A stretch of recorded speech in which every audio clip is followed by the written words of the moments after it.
Hey guys, Curtis here, tip of the day 75. I'm gonna be doing a few videos in a row on specifically little tricks about breaking out balls on a bar table. This is the number one thing that stops straight shooters. A lot of times players they're so frustrated, they play great on the big tables, they come here and they can't get out. I remember having a conversation, this is going back probably 15 or 20 years ago at least. It was for one of the first times I went to Vegas. And I was hanging out at the pool with a guy, I believe his name was Frank Ruby, but he was one of the best bar table players in the world. He had just won the Masters a couple years in a row, the singles. He was on Airway Billiards, which at the time was the best team going, from Ohio. And we talked for a long time. He was super nice guy. And we just hung out having some drinks at the pool. And he gave me some real cool advice.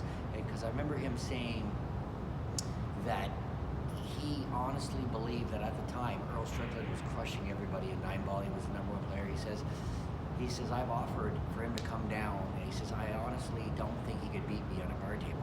He says, he shoots straighter than I do. I can't beat him on a big table, but my expertise on the little tables is very high. And there was a few things, we talked a lot about breakouts, because in his opinion, that's the difference maker. Pattern play for sure, but breakouts, when to do them, how to do them. And this one, well, there's going to be two little tricks, but this one tip to start with. So this is 75 tip of the day. It sounds simplistic, but it's amazing how many people, and I'm talking about the real good players, like don't do this. So this is for somebody for you to try. You can try this for 5 minutes and you'll really start to improve, but you'll see things. And his tip was, whenever you break into balls, you have a plan, meaning visualize exactly what you think the balls are going to do. Whether they do or don't, every time you are learning from it.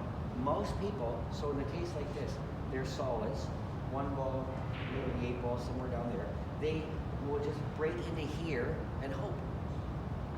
If you look at the great snooker players, they always hit the right side of the ball. They have a plan. Whether or not they execute it is not as important as having the plan. So from now on, when you break out a ball, think about this. What I want you to do is figure out what would be ideal, and then execute it, and then take note of what happened.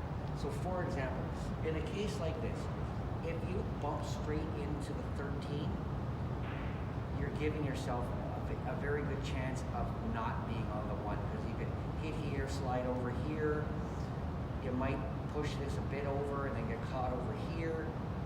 If in this case, if you bump from the back, what's happening is you're going to push this away, and you will have your one ball will be open. So you don't have to crane these balls, but in an ideal situation, I would hit here, hit on this side, and slide over. So that's my goal.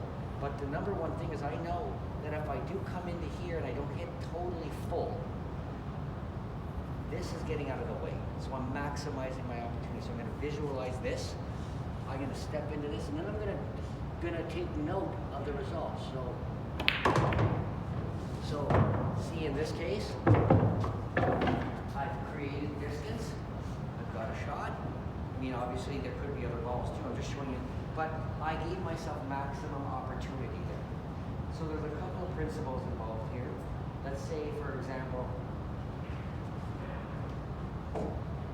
if you were, let's say, shooting something like this, if you had to, and this is a very cool thing he showed me, and this is the kind of the side thing to another, a lot of people don't know about this. If you have to go straight into balls, meaning not off rails, but as a general rule, if you can, anytime you break into balls, period, but especially when you're sliding into them, this was a very cool trick he showed me, you want to have some form of side spin on it. So when it comes into here, you don't get stuck on it. Even when here, you don't get stuck, because what happens is when it comes here, because it's spinning, it spins off of it and creates separation. So if you learn nothing else, 2 things, tip of the day, 2 things for breakouts is if you can put side spin on it, do it to maximize your separation. That was something he was very good at. And the other thing is, always have a plan. If I am going to come into here, let's just say, what do I want to accomplish? Then you have instant feedback. So the next time, you'll be a little more confident. So it sounds simplistic, but so many people just break out into the balls and say they got super unlucky. They got unlucky because they didn't get a shot after the breakout. Well, think about it. If you didn't even have a plan of how you were going to get a shot, is it unlucky? You didn't, maybe what you were doing was very unlikely that you were going to get a shot. So in a situation like this, like I said, we're going to maximize it by coming here and creating separation. Or if we had to slide in, we're going to maximize it by using some side spin, and we're going to go into it, but we're going to see how it, even though I didn't hit full, so we would set it up. There's a great example. I didn't get perfect, so I knew that I hit it too thin. So what would I do? I would set it back up and do it. So by just having a few little shots like this, think about this. You just set this up. Same thing, this here, let's say this here, and play with it 5 minutes. And you will start to see different, okay, what's good, what's bad. So I will make a quick adjustment. I definitely want the outside to create separation. There you go. So I've created separation. You see how it's spinning? But I learned from that. So by doing this little thing, 5 minutes, a lot of these videos I do, it's set something up for 5 minutes. It's not that you, in 5 minutes, will instantly become a great pool player. It's you're imprinting correct things and you're making little adjustments. So when these things come up in a game, the next time you'll see different versions of that, you will in your brain have a picture of what is ideal. So there, I now know there's a visual of what is better, what's going on, and what I'm trying to accomplish. Whether you do it or not is for you to correct, learn. That's what this game's all about. But if you don't have a plan in the first place, you're just breaking into it. Not only can you not learn from it, but you don't know if that's necessarily the best plan. So again, every time you break into something, 2 things, you definitely want to say to yourself, if I were to break into this, what would be my best route? That would give me and learn from that. And then, like I said, there is a little bonus. If you're able to put a little side spin on it, in case you hit it full, the side spin either way will create separation on impact. It will throw the balls away. So those 2 little tricks are something he told me, and I hope they help you. But as a bar table, people that want to get better, it's a very popular game in leagues and stuff. There's a lot of little tricks. These things will help you maximize your clusters and your breakouts, okay? So that's 75. I'm gonna do a few more.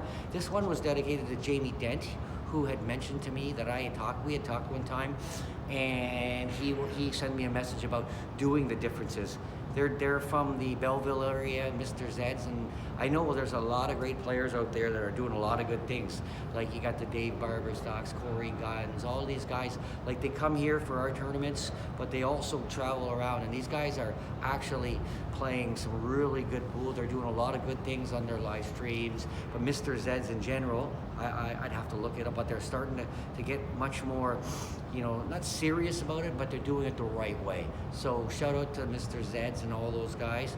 But there's from that area, Corey Sharman, all those guys, they are real pool junkies, and I just wanted to give them a little credit too, because those guys are playing all kinds of. I know Dave Barberstock this weekend had a heck of a run in the singles. I saw some posts from his wife Tammy.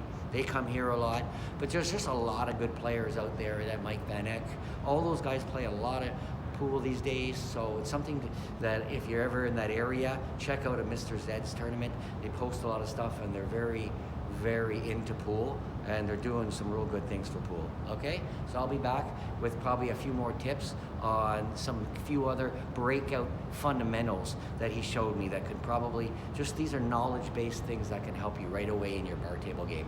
Okay, thanks.